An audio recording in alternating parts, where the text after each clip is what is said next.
G'day fellas. In this video, we're going to be taking a look at how to micro, and I'm going to be providing an in-depth look at exactly what you need to be doing when you're microing and the type of unit compositions that you should be aiming for, the best way that you can control them so that you can defeat your opponent. Before we do get into the video, I wanted to let you guys know, if anybody missed it over on Twitch TV, which by the way, we're live currently, so head on over. I made the absolutely huge announcement that in conjunction with a private sponsor, we're going to be having a $1,000 table topper show match. The way that this works is at the very end of the month, the players that are at number 1 and number 2 positions on the ladder, according to ELO, will be invited to take part in a best of 9 series, which I'm going to be casting live on Twitch. The show match is going to be winner takes all. That means if you win 4 out of the 9 games, bad luck. You need to win 5. Otherwise, you get nothing. Instead of it being streamed on my own channel, it's going to be streamed on a new channel which is focusing on Age of Empires 3 content. And if there's enough interest, they're going to be looking at running this thing monthly. So I'm going to leave a link down in the description. I encourage you to head over and follow. The show match is going to be on the first weekend of March, but I'll be providing more details as we do get closer to the date. All right, well, let's get into the video.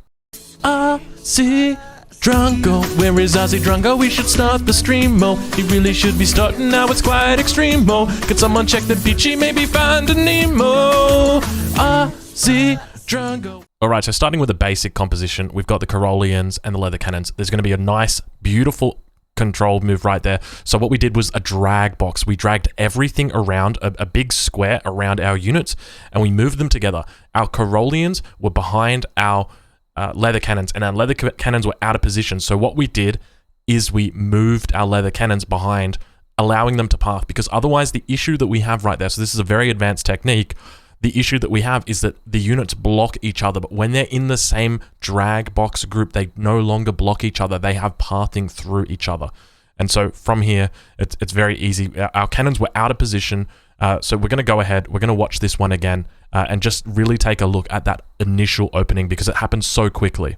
Okay, so we're paying attention, watch. The leather cannons are what's providing the line of sight, but we want to make sure that we keep them safe. We don't know what our opponent's got yet, and now our leather cannons, we kind of want them in the front so that they can shoot, but we realize they're out of position, and otherwise they're about to get picked off, and so what we did is we created that box around everything and brought them back. It was almost like we baited. It wasn't a bait, it was a genuinely intentional save. But it's an advanced micro move that you will need to learn as you get better because it allows you to play a little bit more aggressive and still have your units being forgiving. So with this matchup, so we've got bows and axes against leather cannons and Corollians. Essentially, all we want to do is be picking off the bows with our leather cannons without losing our Corollians, and at the same time, just keeping the enemy cav back with our Corollians. That's pretty much it. We just don't want to lose our leathers. If we lose our leathers, we lose the game. So now we're on the other side. We've got the bows, the enemy, and we've got the axe. We know what the enemy's got because we just played against them. So all we're doing is we're microing. We're trying to kill those Corollians. If we can find the leathers out of position, which is exactly what we get, leathers out of position, we're just going to commit. We kill the leathers, we win. That's all it comes down to. Killing these leathers is what's going to make us win. And if we lose all of our cav, doesn't matter, just as long as we kill the leathers. And we do that, and then from here, it's a very, very simple victory because our bows are going to be able to counter the Corollians. And so it's about knowing what to lead with. So ideally, you want to be leading with your ranged infantry when you've got these 2 units. So now the next unit composition, Musk Falk, one of my favorite unit compositions. It can be difficult though. You don't know what your opponent's got. Okay, so we see Goon and Cassador. And so the idea here is that we're going to be targeting the Cassadors with our Falconets, making sure that our Falconets do not die. We're trying to protect them from the Goons. We're blocking. You can see that we've got our Musketeers on top, sitting on top, and at the same time, the Falconet, he's tasked killing the Cassadors over and over and over again. We've been fortunate enough that we've killed all of the Dragoons, and now the opponent doesn't really have anything that he can do other than just try and brute force down this Falconet. But because of the 75% range resist, it's very difficult for him to actually take it out. And that just leads to us winning this round. So now I think the shoe might be on the other foot. Let's have a look. Yeah, the shoe's on the other foot. So we're leading with our Dragoons. Our Dragoons are much faster. It allows us to scout. We can see the position of his artillery. So because they're faster, we lose one and then a second Dragoon right there. But we got a volley onto his Falconet, and we just have to try and slowly whittle down his Falconets without losing our Dragoons, because our Dragoons are what are going to be doing the damage. We try and get the surround, and we are successful. He doesn't get the block off. We got the block off, And that's essentially what happens. So we're using our Dragoons and putting them into melee mode. So in the bottom left-hand corner, you can see the stances that exist for units. You've got lots of different modes depending on the unit type. For Dragoons, they've got an option to go into melee. It enables them to bypass their own guns and instead start hitting with the sword. It's important that you do this because Falconets have 75% range resist, but they have no melee resist, which means you can do a lot more damage to them when you're in close combat with them. So it's important, put your Dragoons into that melee combat. Even though they're only going to be doing low damage, it's going to be much higher than what they do without that. So let's move on to the next one. Now we've got Flaming Arrows, Ashigarh. Flaming Arrows are absolutely wonderful. They kind of work as calves. So we're leading here without Ashigarh because we don't know what the opponent's got. They could have calves. And so we scout Reuter as well as Skirm, and we do see some Falconets. So the most important thing is we need our Flaming Arrows to take out enemy Falconets, and we don't want to lose our Flaming Arrows. Our Flaming Arrows are essentially our queen in the chess piece. And so we're just making sure that we are covering the enemy Reuters, not allowing them to go into melee mode, or trying our best to prevent them to go into melee mode, trying to block them as best that we can. And at the same time, we're moving back. We're moving away from the Falconets. The enemy Falconets are trying to push up and trying to get volleys. We're pushing away from them. And at the same time, where the opportunity allows, we're trying to get volleys with our Flaming Arrows on the enemy Falconets, trying to take them out. The most important, and here we are, we're spreading out. So we're using that second formation in the bottom left-hand corner with our Ashigarh. Look how spread out they are. If this Falconet tries to take a volley against us, he's only going to be killing one unit and doing a little bit of damage to the others. So it makes it very easier. Now the shoe's on the other foot. Let's see how we handle it. Reuters are out front. They're fast. We don't really care too much if we lose one or two. It's going to allow us to scout the opponent's position. The Falconets keep moving up. Ideally, with the Falconets, what we're aiming to do is just whittle down these the Ashigarh, because we know that we're not going to be able to take out the Flaming Arrows. But if the opponent does miss micro, like they've just done there, we will not hesitate to take a volley. So they have actually hit the one shot, and we've got our Reuters. We can really just brute force these down. We've got all of our units just hitting here, and it just comes down to our opponents not microing away. So previously we were microing away, but in this situation we've lost all of our Falconets, but that's not an issue because we've got a giant skirmisher mass that exists because we've been able to brute force the enemy down. He hasn't really whittled us down. That's what we were doing. That was the difference between him and us. We were whittling him down slowly when we were on the defensive. When we were on the attack, we just brute forced him down. So now we've got Hussar, Musket, Falconet. So Falconets are the big key here. But with Hussar, you've got to kind of be careful. You can't have them up like Dragoons, because if you've got them up like Dragoons and they get picked off, they're a lot more valuable. So now we see Culverin, and just immediately we're just focusing down that Culverin. The key here is just to kill the Culverin. Now the Culverin are out of position, very obviously out of position. So it's a little bit of a free win here. Ideally, the Culverin should be unpacked and they should be being protected by the skirmishers.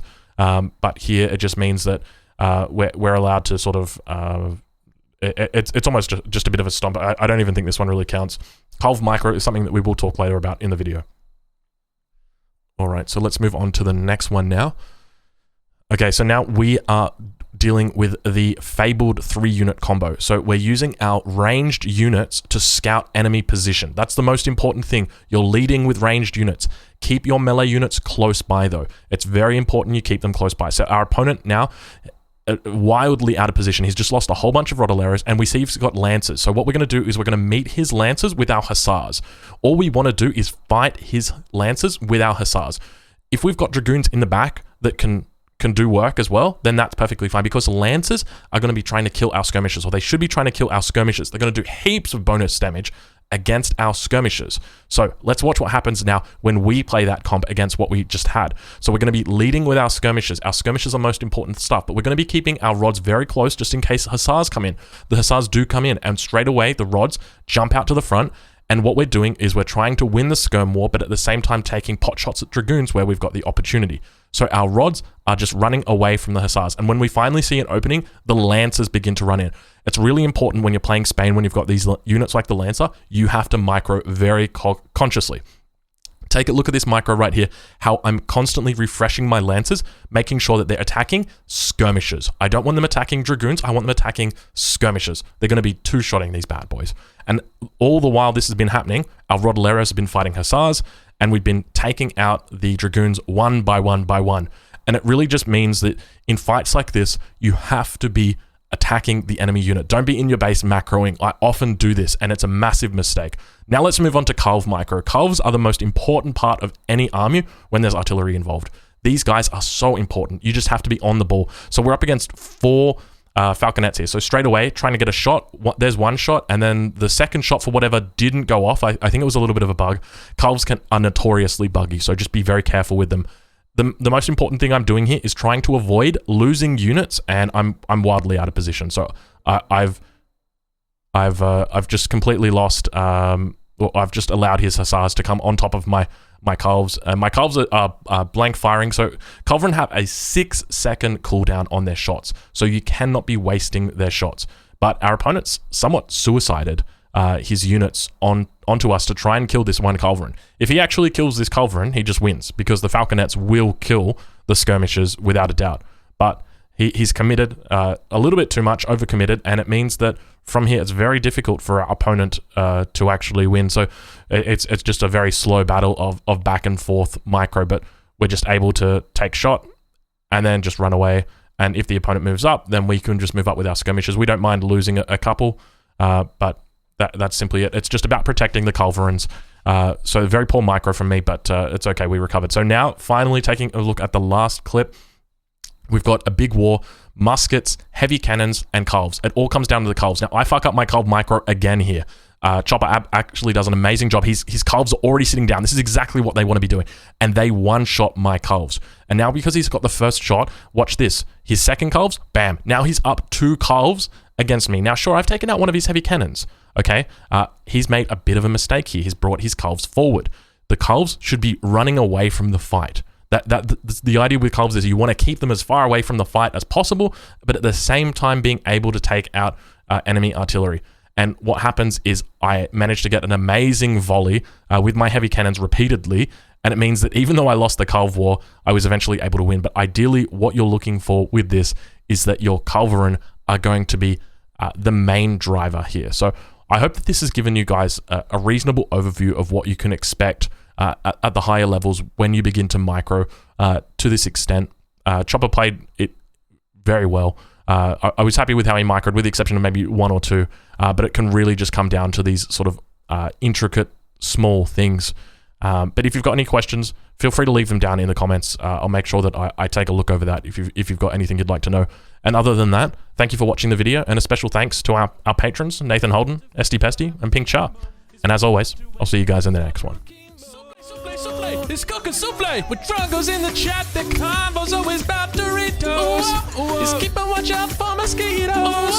Stay your Revoca burritos. Stop the stream already. The Drungo looks a bit like actor Jared Leto. Or maybe I misheard Magneto. Why is this guy so incognito? Well, I think that Drungos are the dominoes.